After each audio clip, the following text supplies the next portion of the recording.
Morning, you lot. We've got a nice sunny day today, so I thought I'd use that to take the old XS out for a spin with the new pipes, the reverse cone megas, which is quite, again, it's quite loud.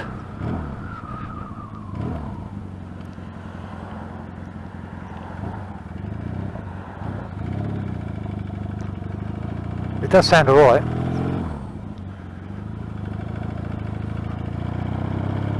Yeah, I ain't done much videoing lately. I've just been around the garage throwing another XS engine together, which I bought the other week as just a box of parts. Basically, it didn't have a gearbox. So I bought another gearbox for it. It's actually a 1974 model. I thought it was a 75, but it's actually a 74 model. So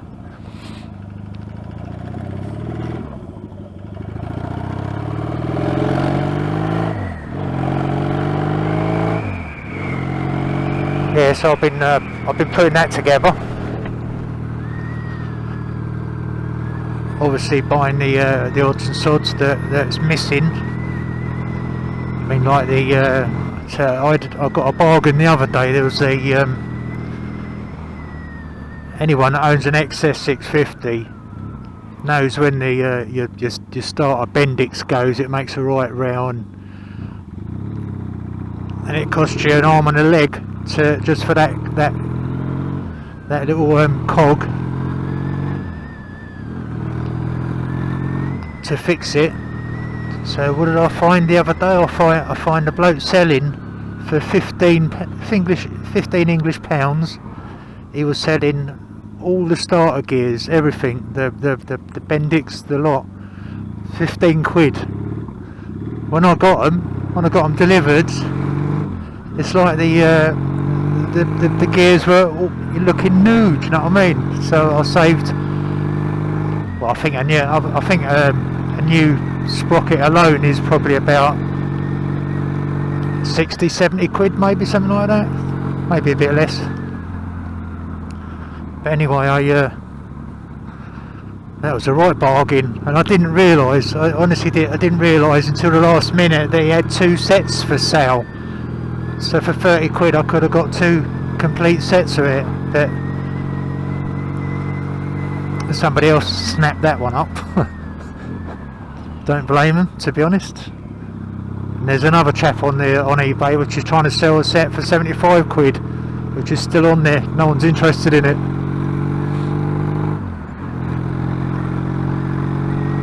Yeah, I like the sound of these pipes. Sound much better.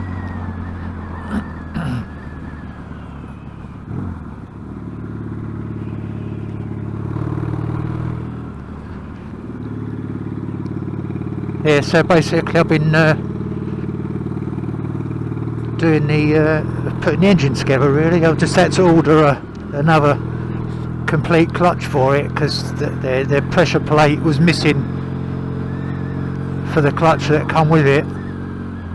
It just had like the outer casing in and the inner part, but it didn't have the pressure plate.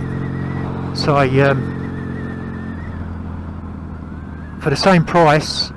I mean, I'm getting it from the States, for the same price. Somebody was selling the complete clutch basket. It was the same price as the pressure plate, so I might just as well buy the whole complete lot. So I bought that. That's coming, and had two pistons were missing. So so I had to order a couple of pistons for it. So I've got them coming. And what else? Oh yeah, cam chain and stuff like that. Piston rings, cam chain and bits and pieces like that I'd renew anyway, so yeah, I've got all them as new parts.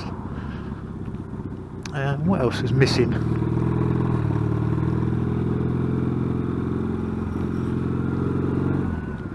I need to check my tyre pressures on this. I didn't check my tyre pressures before I come out. I just come around about a minute ago. It felt like it was going sideways.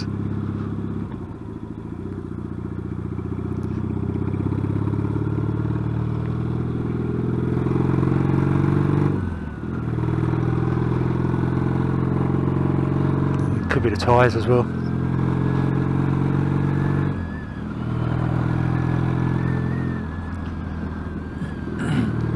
Oh, they're an awful difference, I tell you. They're an awful difference from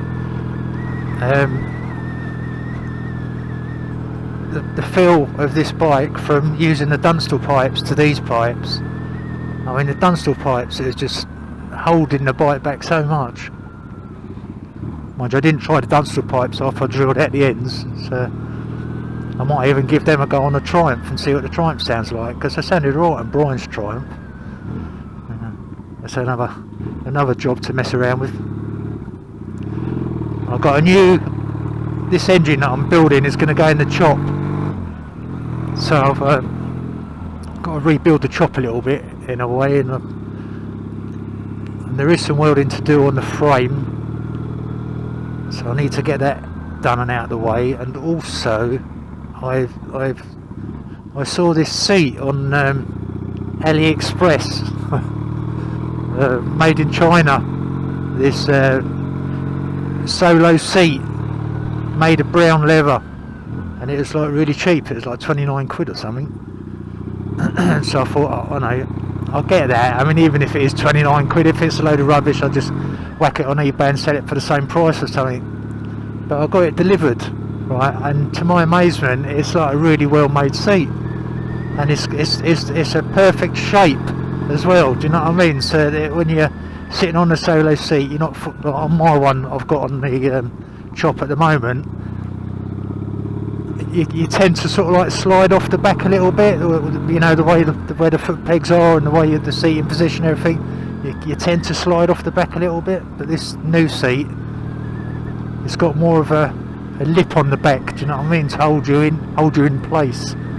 So I'll show you that in a second. That's around the house, because I don't want to get it all dirty at the moment, so that's around the house at the moment. I'll show you that when hopefully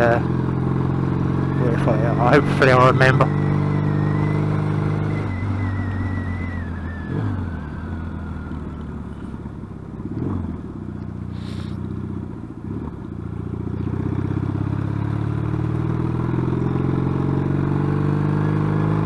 I think my rear tyre needs pumping up a little bit. Feels a bit sort of like wobbly on the back end. Either that, or I might have to tighten up the shocks, because I know these shocks come on the softest setting. I mean, real nice and comfortable and bouncy and that. Real smooth ride, but not sure they're good enough for cornering. So I might have to just have a look at that as well.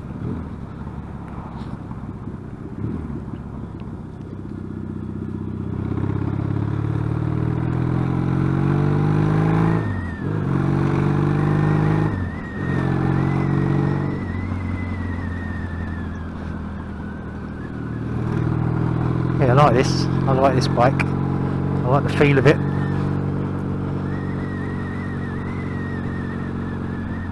On that new engine I'm building, there's one part that I'm short of, that I know I'm going to struggle finding, is the left hand side casing. That's going to be the only thing that holds me up on that getting the chop back on the road, is just finding the left hand side casing. I mean, there have been a few on eBay, but if you look at the prices of them, they're fucking ridiculous. I mean, there's one in Australia which is like 120 quid plus 50 quid delivery. Most of the ones in the States are around about, I don't know, about 100, 150 pounds with delivery. So it's going to be an expensive job getting that side casing.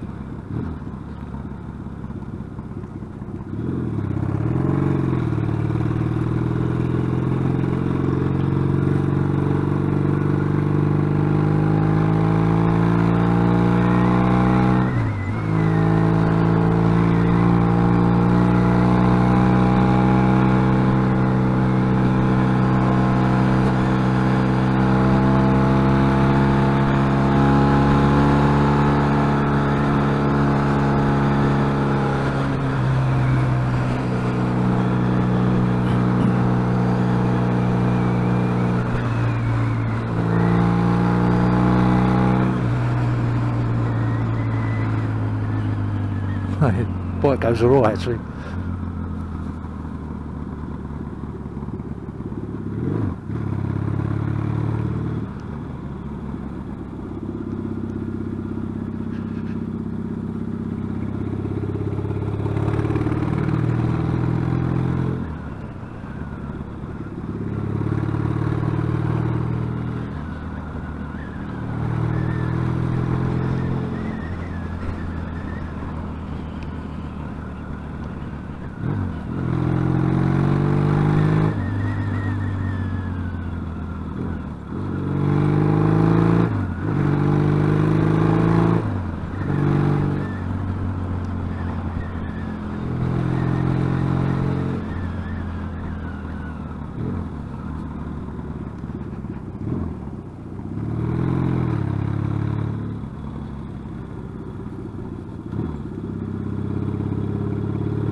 My knees ain't cold today because I've got the like jogging bottoms on underneath these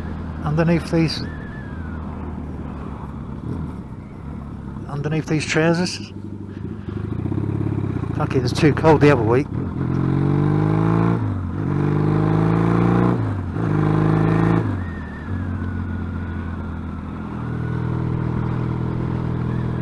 It says I was going too fast, but I'm only doing 30.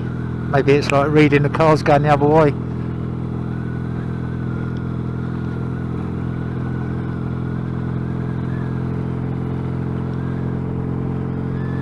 Oh yeah, still got to straighten up my fucking handlebars.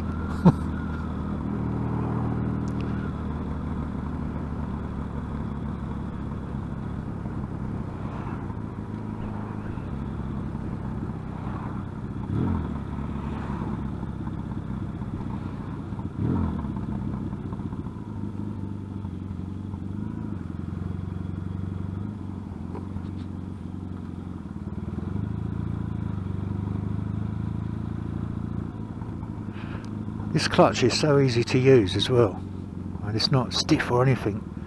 And I think the reason for that is that compared to my other two XS650s, I've actually routed the clutch cable the correct way on this one, and not sticking up in the air over the speedo like on the other two.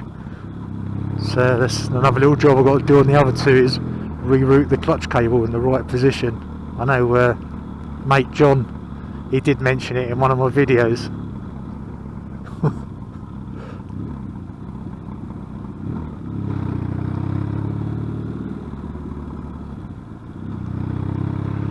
I've rerouted the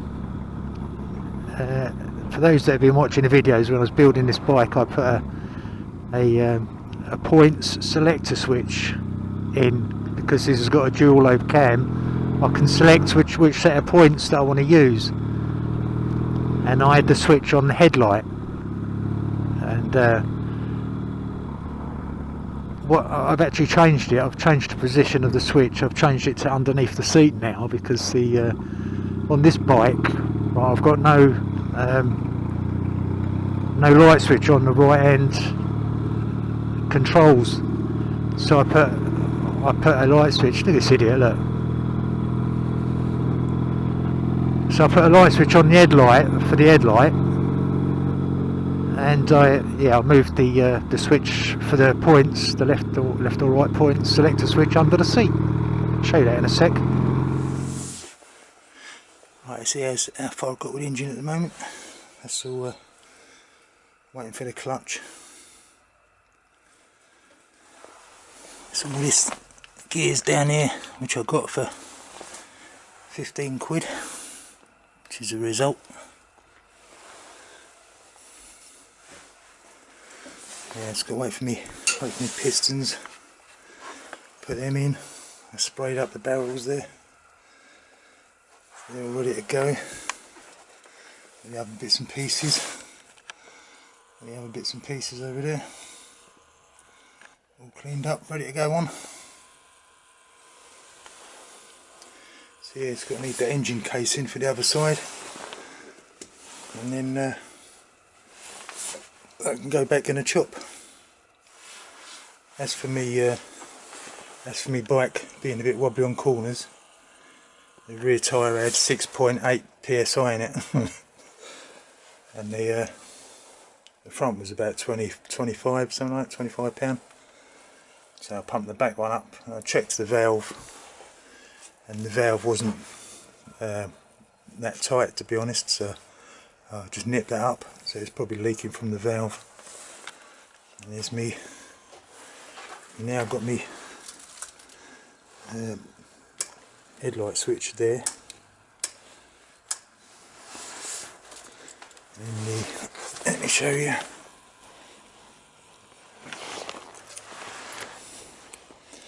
I'll do this one-handed. Off we go.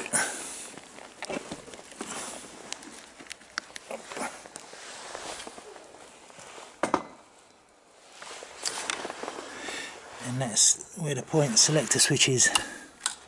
The left and right sets of points. So I thought I'd get that tucked out of the way, so that, I mean, at least the wires ain't being stretched every time you turn the handlebars. See, I suppose at one point turning the handlebars could have just pulled the wires off the bottom of the switch, and then the bike would have stopped. So I'll have to take the tank and everything off, or take the headlight out to fix it. So now it's all secure in there, all nice and tight in there. Wires are pretty stationary, all tie wrapped up. So there you go.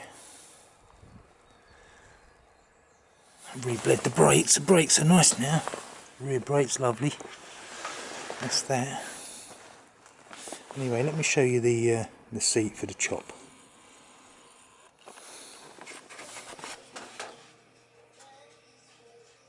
So here's that seat I got from China. It's pretty well made. This is what I like about it, is you've got a nice kick up there, so you don't fall off the back of the seat. My seat's pretty much straight really, but this is nice shape seat. It's a bit wider as well, a bit wider than my other one. Nice pattern on it.